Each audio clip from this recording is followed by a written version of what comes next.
IMT का राम राठिया। आज की क्लास में हम इंग्लिश से जुड़े हुए उच्चारण के बारे में बताएंगे और इंग्लिश का स्वर और व्यंजन की पहचान करेंगे। देखिए, इंग्लिश में जो अल्फ़ाबेट होते हैं और हिंदी में अल्फ़ाबेट होते हैं। इंग्लिश में अल्फ़ाबेट जो है एक ही होते हैं। अल्फ़ाबेट किसे कहा जाता है? कई लोग जो है अल्फ़ाबेट ABCDEFG जो लेटर हैं उनको अल्फ़ाबेट के नाम से जानते हैं। लेकिन जिस तरह से फूल जो है कई फूलों को गूंथ करके जो है क्या बनता है, एक माला बनती है। उसी तरह से कई लेटरों को मिलाकर, जैसे ABCD से लेकर के जेड तक का जो 26 लेटर हैं उनको मिला करके क्या बनता है, एक अल्फ़ाबेट बनता है। इन ग्रुप इसी ग्रुप के जो लेटर हैं उनको जो कहा जाता है अल्फाबेट। अर्थात अल्फाबेट क्या है? Group of letters. तो अल्फाबेट कितने होते हैं इंग्लिश में? केवल एक ही अल्फाबेट होते हैं। और कितने लेटर होते हैं उसमें? 26 लेटर होते हैं।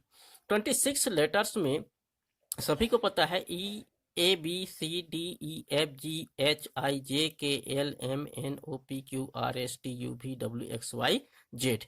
ये 26 लेटर्स में 5 ऐसे लेटर हैं जो हावेल्स कहलाते हैं, स्वर कहलाते हैं। कौन कौन से लेटर होते हैं? A, E, I, O और U। और शेष जो बच जाते हैं 21 लेटर, वो कहलाते हैं कॉन्सोनेंट्स, व्यंजन। तो सबसे पहले हम देखेंगे, इसके बाद ए का उच्चारण कर सीखेंगे कि ए का उच्चारण कैसे होता है। मुख्य रूप से ए का उच्चारण 4 प्रकार से होता है। ए का उच्चारण कहीं पे आ होता है, कहीं पे आ होता है, कहीं पे ए होता है, कहीं पे ए होता है, कहीं पे अ होता है और कहीं पे ओ होता है। तो इसका उच्चारण का नियम क्या है, इसको हम समझते हैं। तो ए का उच्चारण कब होता है? जब ए के बाद, एक अक्षर के बाद ई आए तो ए का उच्चारण जो है ए होता है।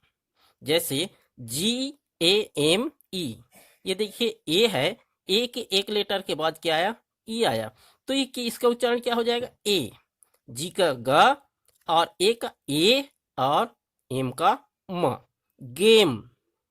उसी तरह से यहाँ भी ए के एक लेटर बाद क्या आया? ई आया है। तो यहाँ पे क्या हो जाएगा उसका उच्चारण? A. Name, same, hate, came, late, gate, rate, fade, state. इस तरह से एक का उच्चारण, जब एक अक्षर छोड़ने के बाद ई आता है तो वहां पर ए का उच्चारण जो है ए होता है।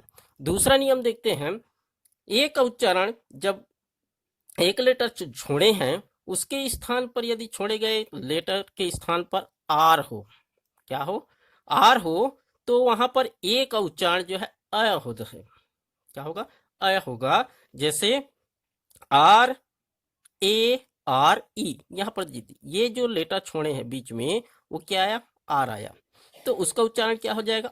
अ ए ए हो जाएगा। देखिए, रे, रेयर, रे, रेयर, रेयर, यहाँ पर भी आर है। शेयर, यहाँ पर भी देखिए ए के बाद आर है और ई है। Fair, mayor, dare, care. इस तरह से जो छोड़े गए स्थान पे यदि आर रहेगा तो वहां पर ए का उच्चारण ए होगा। तीसरा नियम देखते हैं ए का उच्चारण का।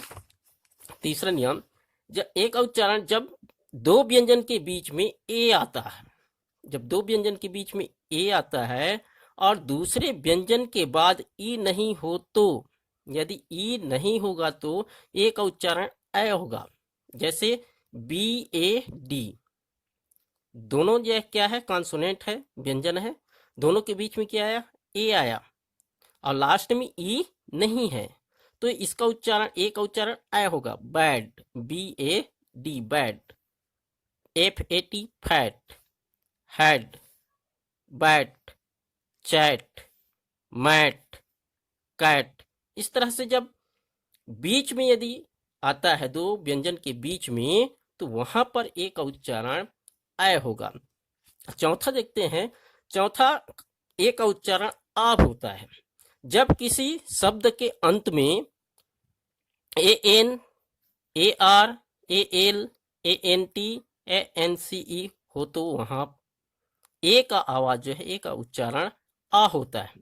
जैसे PILLAR, यहाँ पे क्या है लास्ट में, AR, तो क्या हो जाएगा, पी ल र अ, यहाँ पे अर हो रहा है, pillar, pillar, regular, normal, interval, ये एल आया, ये एल, तो वहां पर भी क्या होगा, आ होगा एक का उच्चारण, यहाँ पे आ, ए एन है, तो क्या हो जाएगा, अर बन, ब ब ब बन, अर्बन, टर्बन। यहाँ पर एक का उच्चारण जो है क्या होगा, आ होता है। लेकिन कुछ ऐसे भी शब्द आते हैं जहां पर ये चारों नियम जो है फॉलो नहीं करते हैं, उनके लिए हमको जब पढ़ते पढ़ते जाएंगे तो ये हमारा हो जाता है कि कहाँ पर क्या लगेगा। जैसे ये शुरू में आया है, तो ये agree, ahead, alike, along, admission, affection, कहीं पर आ का भी साउंड आता है। देखिए आ का sound, art, after, bar, car, yard, hard, bark, star, class, dark, mark, shark. इस तरह से ए का प्रोनाउंसिएशन जो है, ए का उच्चारण अलग अलग स्थिति में अलग अलग होता है, और इसको हम जब जब धीरे धीरे पढ़ते जाएंगे तो इसका प्रोनाउंसिएशन जो है हम पे बढ़ता जाता है। तो इस तरह से ए का उच्चारण और यहीं तक होता है। धन्यवाद, नमस्कार।